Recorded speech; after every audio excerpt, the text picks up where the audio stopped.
Salut à tous, bienvenue pour quelque chose que j'avais promis, à savoir le Tour de France 2019 sur Pro Cycling Manager 2019, avec une équipe mystère. Bon bah elle ne l'est plus, ce sera la Groupama FDJ.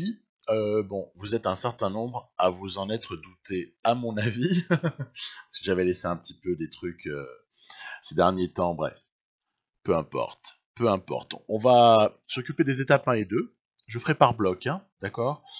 On va s'occuper des étapes 1 et 2 dans cet épisode. Alors, l'équipe alignée, moi je la répartis de la manière que je vous ai affichée sur la droite, à savoir Thibaut Pinot en leader unique, des Gaudu et Reichenbach qui seront avec un rôle super important dès qu'on sera en montagne. Et les autres sont des équipiers. Je donnerai de bons équipiers. Hein. Je donnerai un rôle d'électron à Mollard par moment, voire même à Anthony Roux également. Donc ensuite, la stratégie globale, en tout cas pour la première moitié de ce Tour de France, c'est déjà de protéger Thibaut Pinot et aussi Reichenbach et Gaudu sur ces étapes de plat. Il ne s'agit pas de chuter, il ne s'agit pas de prendre des bordures, il ne s'agit pas de perdre du temps bêtement. On a déjà suffisamment d'occasions d'en perdre. Après, faire preuve d'opportunisme. Alors là, par exemple, pour l'opportunisme, je pense à des étapes comme, je sais pas, par exemple, rien que l'étape 3. Et évidemment qu'il va falloir être super opportuniste à la planche des belles filles, à l'étape 6, c'est une évidence. Bon, c'est des exemples parmi tant d'autres que, de toute façon, tout ça, j'en parlerai. J'en parlerai au fur et à mesure. Après, il faut aussi avoir l'opportunité de lâcher un peu de temps avec certains coureurs au fur et à mesure que le tour avance pour pouvoir les placer en échappée, en espèce de relais à l'avant, parce que Thibaut Pinot aura besoin, peut-être dans certaines circonstances, d'un équipier frais, ou en tout cas moins usé qu'il ne le serait s'il était resté dans le groupe maillot jaune, pour peut-être récupérer du temps, etc. Bon, tout ça on verra, mais dans les grandes lignes, c'est un petit peu ça mon projet. Et en plus, vous m'avez mis la pression sur les résultats du vote de l'épisode d'introduction que je vous ai proposé vendredi 5. Vous m'avez mis une grosse pression parce qu'en fait, vous voyez tous Thibaut Pinot gagner, en gros. Non, je rigole, mais voilà, full sang un peu. Le pauvre il a chuté aujourd'hui. On espère que ce sera pas trop dommageable pour lui. Et puis vous voyez majoritairement la Jumbo-Visma et la Ineos s'expliquer en tête-à-tête pour la victoire d'étape demain, dimanche 7 juillet. Écoutez, c'est vrai que franchement, c'est partie des grosses favorites. Hein. Je suis étonné que d'autres équipes ne recueillent pas plus de suffrages. Bon, ok. Allez, début de partie. Je vous avais montré, j'avais fait ma petite start list. Fort opportunément, certains m'ont signalé que j'aurais pu aller la choper par exemple, sur un forum. Non, je pense pas. Peut-être sur un Discord là de la WorldDB. Bon, peu importe. Moi, je savais pas, donc je me la suis faite, mais en même temps, ça m'a pris longtemps. C'est pas grave. Ce qui m'a pris beaucoup plus de temps, c'est des soucis techniques. Je n'ai aucun problème quand j'avance mes carrières, de lag notamment. Hein. Je n'ai aucun problème, pourtant j'ai 10 000 trucs ouverts en même temps sur mon ordi. Et là, sur ce Tour de France, en mode course simple, ah tiens, je précise extrême, le niveau de difficulté, parce que on me pose souvent la question. Mode de difficulté extrême, je changerai jamais. Donc ce sera toujours comme ça. C'est vraiment étonnant, du coup, bon, pas mal de temps perdu pour quelque chose qui aurait dû normalement aller rapidement, j'aurais dû vous le proposer ce matin. Mais voilà, c'est comme ça. D'un autre côté, ça permettra de dire 2-3 mots sur ce qui s'est passé sur l'étape 1. Du coup, on est à cheval entre 1 et 2, quelque part, c'est pas plus mal. Vous avez vu, petit enchaînement a été sympa hein, tout à l'heure. Le petit enchaînement entre le mur, hein, le Capel mur. Vous avez déjà expliqué la différence entre mur et mur de Grammont.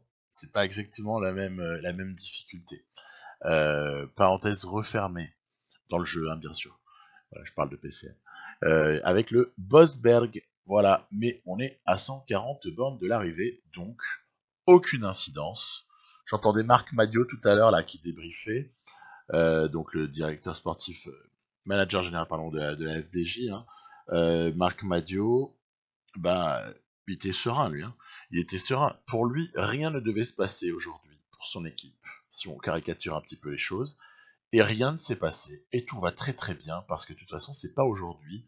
Sur l'étape 1, c'est pas là qu'on attendait la FDJ, c'est plutôt là qu'on attendait des sprinters, qui, par exemple là, très opportunément, sont venus chercher des points de la 5e, 6e, etc.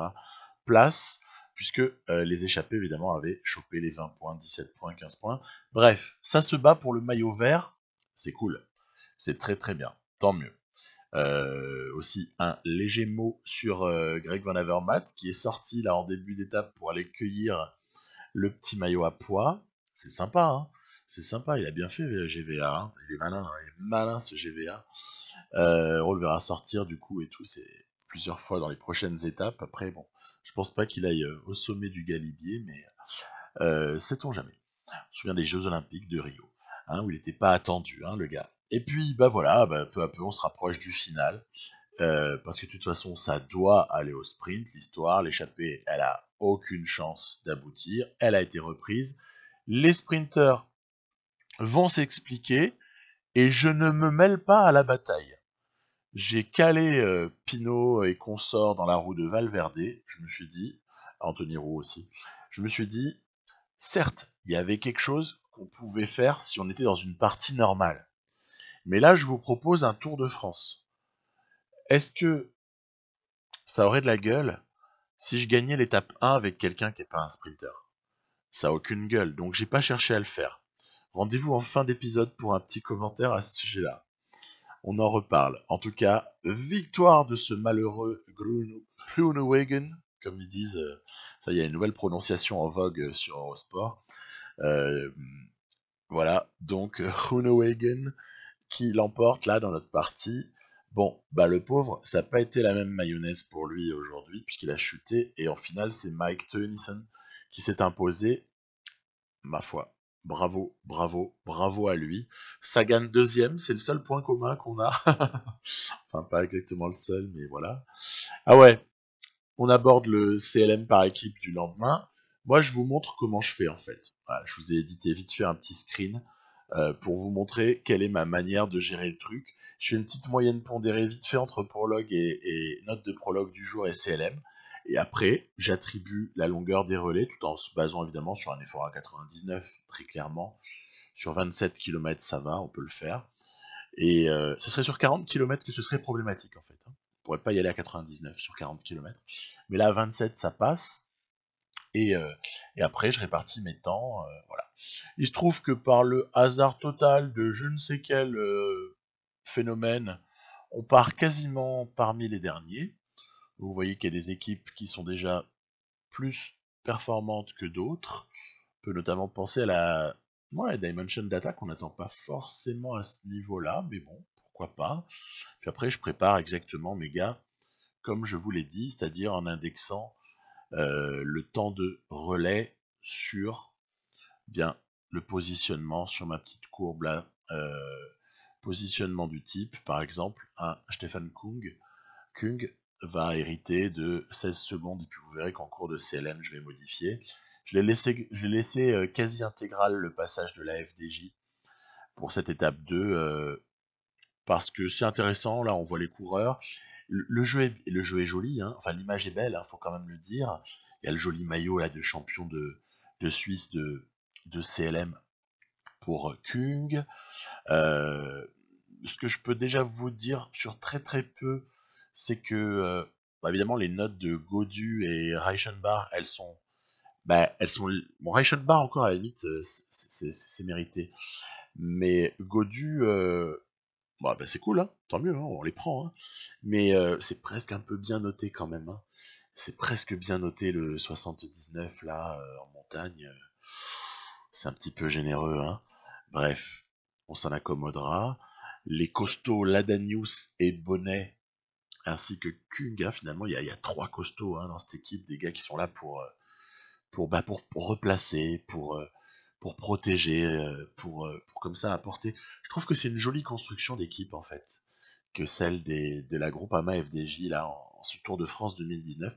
C'est une construction d'équipe, sans me prendre pour un autre, mais en tout cas, dans un mode carrière comme ça sur Pro Cycling Manager, c'est vraiment typiquement le type d'équipe que j'aurais pu construire si je voulais emmener Thibaut Pinot à la victoire finale. Voilà. Souvenez-vous ce que j'avais fait avec Mas, en fait, avec la De Koenig, où j'avais pris Lampard, Stibar, Gilbert, voilà, j'avais pris des gros rouleurs parce que, outre une étape éventuelle de pavé, mais c'est pas forcément toujours le cas sur le Tour de France, euh, il y a besoin de gens comme ça dans la plaine qui sont des gens solides avec une grosse résistance à l'effort, etc.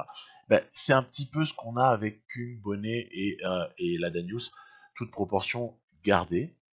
Rudy Mollard et Anthony Roux, pour moi, ils sont plus un peu en puncher, ils sont plus en électron potentiel qui pourra apporter sur des étapes de transition. En tout cas, c'est comme ça un petit peu que j'interprète les choses. Et puis après, par contre, c'est clair que Pinot, Reichenbach et Godu, c'est vraiment, c'est vraiment pour jouer sur le territoire de haute montagne, notamment, avec des notes pas pourries pour Pinot en contre-la-montre. On sait qu'à l'étape, je crois que c'est l'étape 13, là, du côté de Pau, qui sera essentiel à ce niveau-là. Il y a vraiment un rendez-vous à ne pas rater.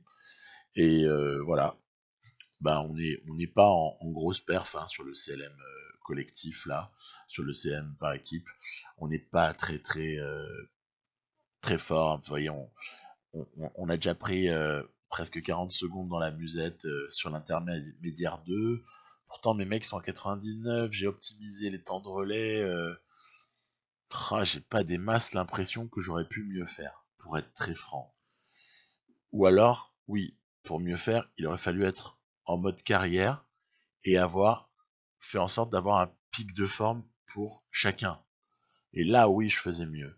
Mais je pouvais pas être en mode carrière et m'arranger en même temps pour que la start list, elle soit vraiment parfaite.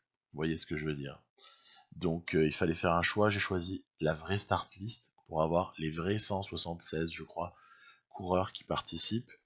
Et de ce fait, ben voilà, on le paye sur bah, le manque de pic de forme. Mais bon, on jouera comme ça et ce sera très bien. Petit instant loufoque. Quand je vous disais que je voulais pas gagner cette étape 1, c'est ce qui m'est arrivé après de nombreux lags, l'ordinateur qui a planté. C'était un festival de galères. Et le pire, c'est qu'au moment où ça lag un peu moins, qu'est-ce qui m'arrive? Moi, j'emmène, je me dis, Anthony Roux, top 10, allez, tu vas chercher ton top 10 de l'étape, c'est cool et tout, machin. Du coup, j'emmène proprement. Ouais, mais j'emmène un peu trop proprement, en fait, parce que derrière, ça lâche, vous avez le lag et tout qui rend fou, en plus. J'emmène un peu trop proprement, et l'étape, c'est horrible, je vais la gagner, quoi. Je vais gagner l'étape. Il n'y a que des FDJ. Bon, ça y est, il y a les autres qui se réveillent 2 heures après, mais n'importe quoi. Donc vous comprendrez aisément que j'allais pas démarrer ce que j'allais vous proposer par ça, honnêtement. C'était c'était à vomir, c'était à vomir. Après, Anthony Roux qui tape l'étape 3 ou que sais-je, l'étape transition là vers Saint-Etienne, tous les jours, il n'y a pas de problème. Mais pas là, pas à Bruxelles. Certes, faux plat montant à l'arrivée. On a vu d'ailleurs que Tennyson le gagne comme ça. Il s'impose sur Sagan à la toute fin, mais quand même, voilà. Donc, je suis clair avec vous, je suis transparent. J'ai été obligé de le rejouer. Vous savez pourquoi. J'espère que vous comprenez. Je vous dis à très vite. On va se faire sûrement un petit triptyque 3, 4, 5 là que je prévoirai pour bientôt. Pour bientôt. Parce qu'il y a aussi les autres séries qu'il faut avancer. Et mine de rien, on a du Astana, on a du Mathieu Van Der Poel. Et il y a du pain sur la planche. Bye bye.